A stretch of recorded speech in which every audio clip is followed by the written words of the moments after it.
गांव के एक पुराने घर में कमला देवी अपने बेटे रवि के साथ रहती थी। उनके पति के गुजरने के बाद उन्हें घर संभालने में मुश्किल होने लगी थी।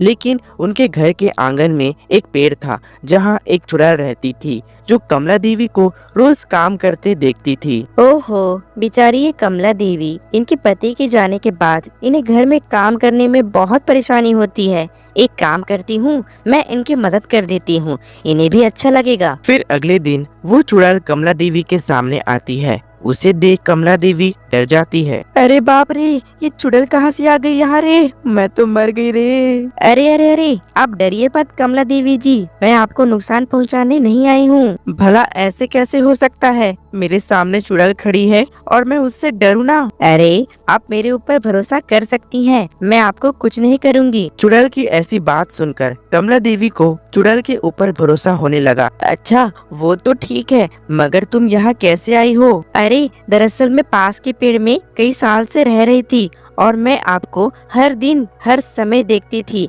आप अकेले ही सब काम किया करती थी, तो मैंने सोचा कि मैं आपकी अब मदद कर देती हूँ। चुड़ैल की बात सुनकर कमला देवी ने सोचा कि अगर यह चुड़ैल उनकी मदद करने लगे तो उनका जीवन आसान हो जाएगा। फिर कमला देवी ने चुड़ैल को घर का सारा काम सौंप दिया। अरे वाह, ये तो अच्छी बात है, तुम सच में बहुत अच्छी चुड़ैल हो। अच्छा, तो तुम अब से घर की सारे बर्तन धोना, झाड़ू पोछा, खाना बनाना और कपड़े धोना सारा काम करोगी। अब चुड़ैल को घर का सारा काम मिल गया। फिर अगले दिन से चुड़ैल ने घर का काम करना शुरू कर दिया। उसे शुरुआत में तो बहुत मजा आ रहा था, लेकिन धीरे धीरे चुड़ैल को एहसास हुआ कि वो चुड़ैल होकर भी वो इंसानों की तरह मेहनत कर रही है। अरे यार, ये मैं कहाँ फंस गई? इस बुढ़िया के काम तो खत्म ही नहीं होते हैं। मुझे लगा कि मैं इसकी मदद कर दूंगी, मगर यहाँ तो इंसान की तरह मुझे मेहनत करना पड़ता है। अब चुड़ैल घर के काम करने में बहाने बनाने लगी, क्योंकि वो सारे काम कर करके थक गई थी। इसलिए वो कभी गायब हो जाती तो कभी बहाने बनाती। अब कमला देवी परेशान हो गई, लेकिन उनके पास कोई और भी चारा नहीं था। अरे, ये चुड़ैल तो बड़ी कामचोर निकली, कभी काम करती है तो कभी नहीं। अब क्या करूं मैं? फिर कुछ दिनों के बाद कमला देवी ने अपने बेटे रवि की शादी कर दी और नई बहू रीतू घर आ गई। जैसे ही बहू ने घर में कदम रखा, उसे अजीब सी फीलिंग होने लगी। उसे लगा जैसे यहाँ कुछ गड़बड़ है। पहले ही दिन बहू ने घर में अजीब सी घटनाएं देखी। कभी किचन में चम्मच अपने आप हिलने लगते तो कभी झाड़ू अपने आप लगने लगते। जब उसने सासू माँ से पूछा तो कमला देवी ने उसे सारा सच बता दिया। माँ जी, मुझे आपसे कुछ पूछना है। हाँ बहू, पूछो, क्या बात है? माँ जी, मैं जब से इस घर में आई हूँ, इस घर में कुछ न कुछ अजीब सा हो रहा है। आखिर ये सब हो क्या रहा है? अरे बहू, असल में हमारे घर में एक काम वाली है जो घर का सारा काम करती है। काम वाली? कहाँ है काम वाली? मुझे तो नहीं दिख रही है। तभी वहाँ वही चुड़ैल आ जाती है। उसे देख रीतू बहुत डर जाती है। अरे माँ जी, ये क्या है? ये तो चुड़ैल है, क्या ये काम वाली है? अरे बहू, तुम डरो मत, हमें ये कुछ नहीं करेगी, ये घर का सारा काम करती है। रीतू को पहले तो यकीन नहीं हुआ, लेकिन जब उसने सच में चुड़ैल को काम करते हुए देखा तो उसकी हंसी छूट गई। उसे समझ में आ गया कि यह चुड़ैल भले ही डरावनी दिखती हो, लेकिन असल में इससे ज्यादा परेशान कोई और नहीं है। लेकिन इस चुड़ैल का घर में होना मुझे अच्छा नहीं लग रहा है।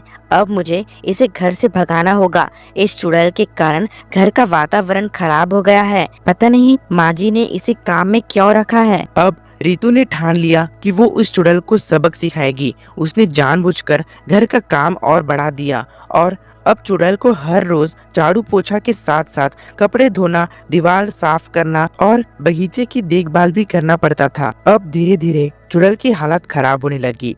वो थक कर चूर हो गई और सोचने लगी कि आखिर उसने इस घर में काम करने का फैसला क्यों किया। मैं ही पागल थी जो इस घर में काम करने का फैसला किया। पहले तो वो बुढ़िया इतना काम कराती थी और अब उसकी बहू ने मेरा हालत ही खराब कर रखा है और मैं ये कहाँ फंस गई।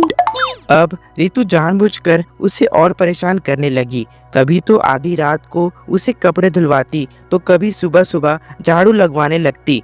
चुड़ैल की हालत बहुत खराब हो गई थी। फिर एक दिन चुड़ैल से रहा नहीं गया। उसने कमला देवी से कहा कि अब वो इस घर में और काम नहीं कर सकती। बस माँ जी बस, मैं और अब यहाँ काम नहीं कर सकती हूँ। मेरे पास इतनी ताकत नहीं बची है कि इस घर का सारा काम मैं करूँ।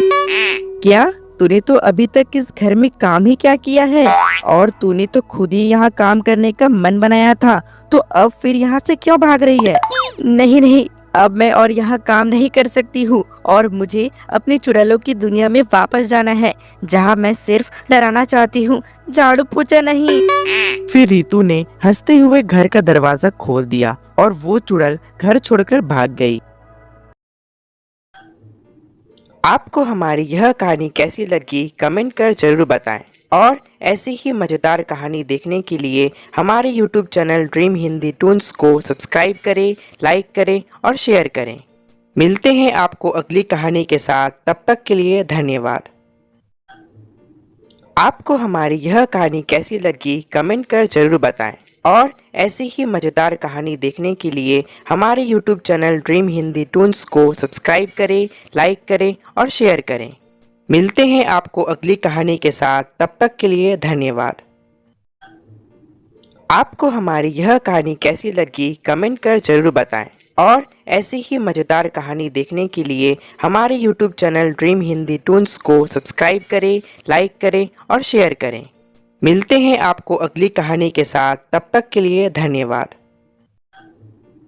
आपको हमारी यह कहानी कैसी लगी कमेंट कर जरूर बताएं और ऐसी ही मज़ेदार कहानी देखने के लिए हमारे YouTube channel dream Hindi Toons को सब्सक्राइब करें, लाइक करें और शेयर करें। मिलते हैं आपको अगली कहानी के साथ, तब तक के लिए धन्यवाद। आपको हमारी यह कहानी कैसी लगी कमेंट कर जरूर बताएं और ऐसी ही मज़ेदार कहानी देखने के लिए हमारे YouTube channel dream Hindi Toons को सब्सक्राइब करें, लाइक करें और शेयर करें। मिलते हैं आपको अगली कहानी के साथ, तब तक के लिए धन्यवाद।